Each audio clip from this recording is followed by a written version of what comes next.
নমস্কার, তিয়াশার রান্নাবান্নাতে আপনাদের সবাইকে স্বাগত। আজকে শেয়ার করব একদম রসালো মালপোয়া কিভাবে বাড়িতে খুব সহজে বানিয়ে নেবেন তার রেসিপি। এইভাবে মালপোয়া বানালে কিন্তু একদম পারফেক্ট হয়, খেতে কিন্তু দারুণ টেস্ট হয়।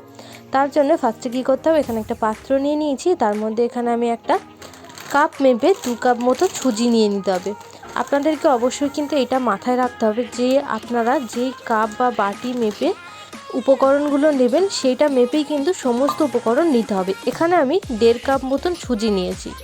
এবার এখানে আমি 1.5 কাপ মতন সুজি নিয়েছি, আর আমি এবার ময়দা অ্যাড করে দেবো। ময়দাও কিন্তু পরিমাণটা একই নেব, 1.5 কাপ মতন ময়দা নেব। এইভাবে মেজারমেন্ট অনুযায়ী কিন্তু মালপোয়াটা বানালে একদম খেতে দারুণ টেস্ট হয়, আর বানালেও একদম পারফেক্ট ফোলে। তো অবশ্যই কিন্তু এই স্টেপগুলো ফলো করে আপনারা বাড়িতে একবার ট্রাই করবেন, দেখবেন মালপোয়া খেতে কিন্তু দারুণ হয়। তো এবার খুব ভালো মতন করে কিন্তু আমি নিয়ে নিলাম। তারপর সামান্য পরিমাণে একটু চিনি দিয়ে দিলাম, যেহেতু আমি পরে আবার এটাকে রসে দেব, তার জন্য কিন্তু চিনিটা অল্প পরিমাণেই দিলাম। আপনারা যদি চান যে এর মধ্যে চিনি না দেবেন তো নাও দিতে পারেন, পুরো ডাইরেক্ট এমনি রসেও ফোটাতে পারেন, সেক্ষেত্রেও কিন্তু একই টেস্ট হয়। তো তারপরে একটু সামান্য পরিমাণে একদম চিমটে মতন নুন দিয়ে দিলাম। নুনটা কিন্তু একদমই সামান্য পরিমাণে দেবেন।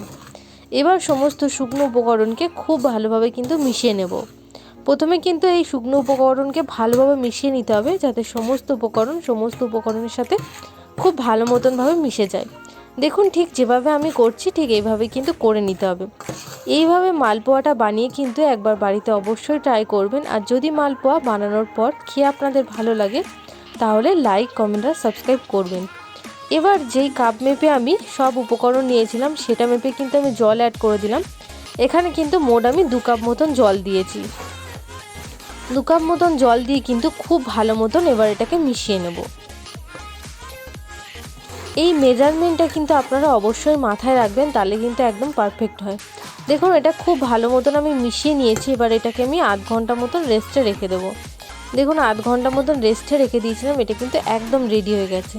এবার একটা চিনির সিরাপ বানিয়ে নেব, তার জন্য কিন্তু একটা পাত্র বসিয়ে দিয়েছি। এর মধ্যে আমি মোট 4 কাপ মতন এখানে আমি জল অ্যাড করেছি।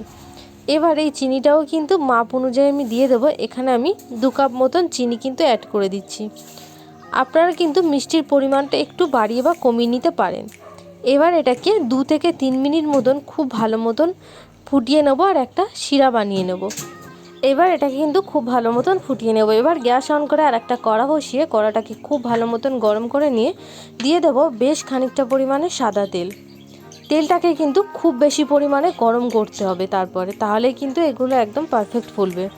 এইভাবে যদি আপনারা স্টেপ বাই স্টেপ ফলো করে মালপোয়া বানান তাহলে কিন্তু একদম পারফেক্ট হয়। তো এই রেসিপিটা দেখার পরে কিন্তু বাড়িতে একবার অবশ্যই ট্রাই করে দেখবেন।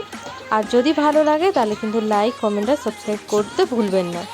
তো তেলটাকে খুব ভালো মতন এবার গরম করে নিতে হবে। ফার্স্টে কিন্তু সামান্য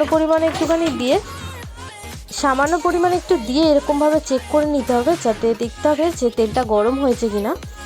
তেলটা কিন্তু একদম পারফেক্টলি গরম হয়ে গেছে। এবার কি করতে হবে, একটা হাতা বা এভাবে একটা ডাবু টাইপের কিছু নিতে পারেন, বা গ্লাস দিয়েও আপনারা দিতে পারেন। এইভাবে কিন্তু গোল গোল করে ছেড়ে দিতে হবে, দিয়ে উল্টে পাল্টে একদম লাল লাল করে ভেজে নিয়ে চিনির রসের মধ্যে ডুবিয়ে দিতে হবে। প্রায় 2 থেকে 3 মিনিট মতন এটাকে আমি এবার রেখে দেবো এইভাবে।